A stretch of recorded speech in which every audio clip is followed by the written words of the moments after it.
In 1620, while the Mayflower was in Provincetown, 18 of its men sailed in a small shallop, searching for a place to live.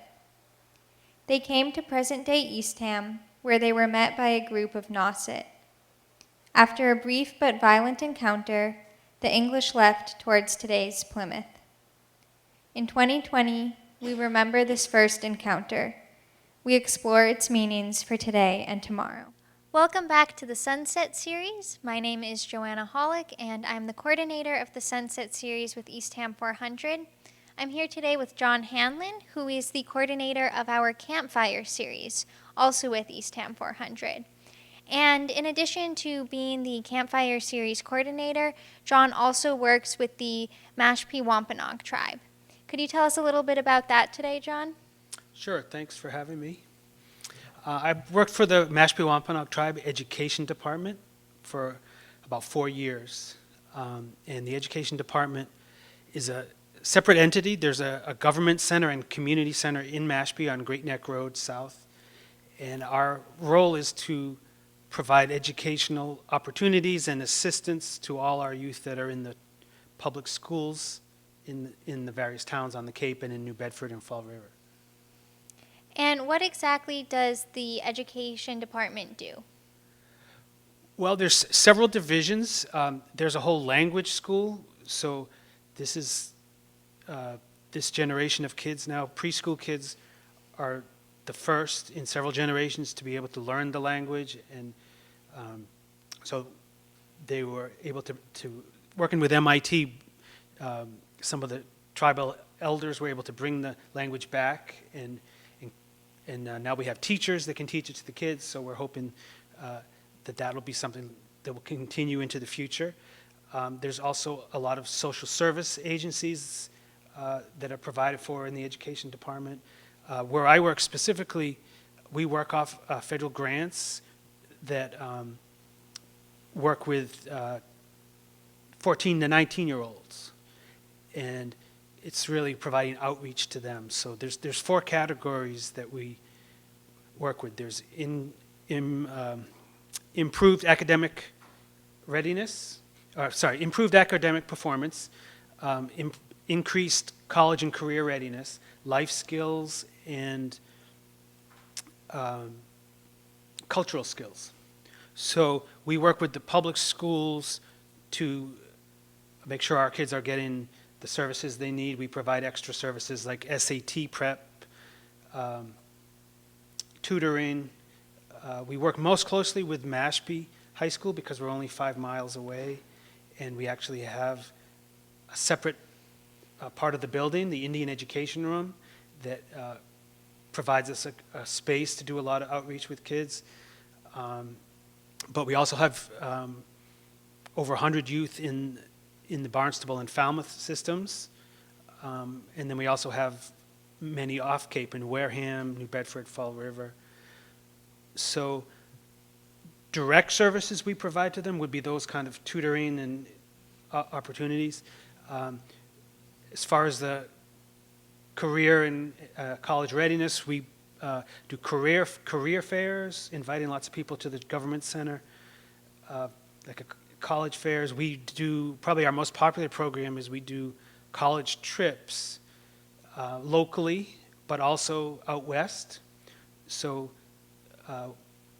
this past year, working with Cape Cod Community College, we created an articulation agreement, whereas a student from the tribe can go to Cape Cod Community College for 2 years and major in the arts, and then they can, as long as they maintain a certain GPA, they can automatically transfer to the American Institute of American Indian Arts, which is in Santa Fe, New Mexico. So we've taken trips out to that school and other tribal colleges.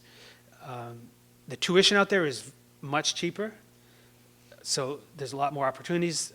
On the East Coast, a lot of people don't know this, but there's colleges that were established by the Bureau of Indian Affairs that really provide a affordable education. In Lawrence, Kansas, there's a school called Haskell, which is a BIA-funded school. So a person from Mashpee or any tribe in the country can go out there room and board and a full year's tuition for about $1,500. There's schools like that in Albuquerque. We've been to Durango, Colorado. There's Fort Lewis College there. This past spring, we were supposed to take a tour all through Montana, the Blackfeet Reservation and the Crow, and visit some of the colleges there, but that didn't happen because of the pandemic, so we're hoping to do that next year. So we really want to introduce kids to those opportunities, but also make them aware of opportunities closer to home, at the state schools or private colleges that are here in the Northeast. For cultural events, we have all kinds of activities where they can learn traditional cultural skills. A lot of the elders will come in and do bead making or wampum belts or dancing, drumming, things like that. Hunting, fishing skills, traditional way. Life skills, we do a lot of financial and money management so that kids are able to better manage their money. This summer, we have a really popular program. We're offering driver's ed through AAA. The tribe is paying for kids to take virtual driver's ed, which has been interesting. So, all these opportunities really are helpful to these kids getting access to things. That sounds like a great program. I know you mentioned that you work closely with Mashpee High School. Could you explain a little bit more about that somewhat of a partnership or what the Indian Education Room is?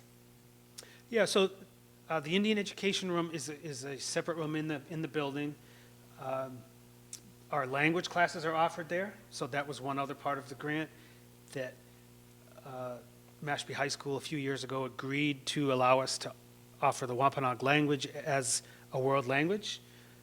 That required a little bit of work getting the state university system to recognize it as something they would accept for credit. So now they do that. So we use that room for that during the day. It's also a place where kids can come if there's an adult available, kind of just meet with each other, do homework after school, wait for their sports practice. We invite guest speakers, things like that. So the Mashpee Public Schools have been real cooperative in allowing that to happen, and we'd like to build that kind of partnership with some of the other schools. So we're applying for a new grant this summer, and we hope to work the same kind of way with Falmouth and Barnstable. That sounds great. I hope that that's able to happen. Me too, thanks. And how many kids are part of the Wampanoag Education Department? It depends on what town you're in. In Mashpee, Barnstable, Falmouth, each of those towns, there's about 100 kids in that age bracket. But we also have a lot more in the younger grades too. So there's several hundred. Great. Well, thank you so much, John, for being with us here today. You're welcome. Thank you. My name is Joanna Hollick. Thank you for watching today's episode of the Sunset Series. If you're interested in participating more actively in learning about local history, there are several sites and landmarks here in Eastham that you can visit. One such landmark is Indian Rock. Indian Rock is a 20-ton glacial boulder that was used by Native Americans for tool sharpening. The stone was likely used for sharpening bone items such as harpoon heads, fish hooks, and stone axes.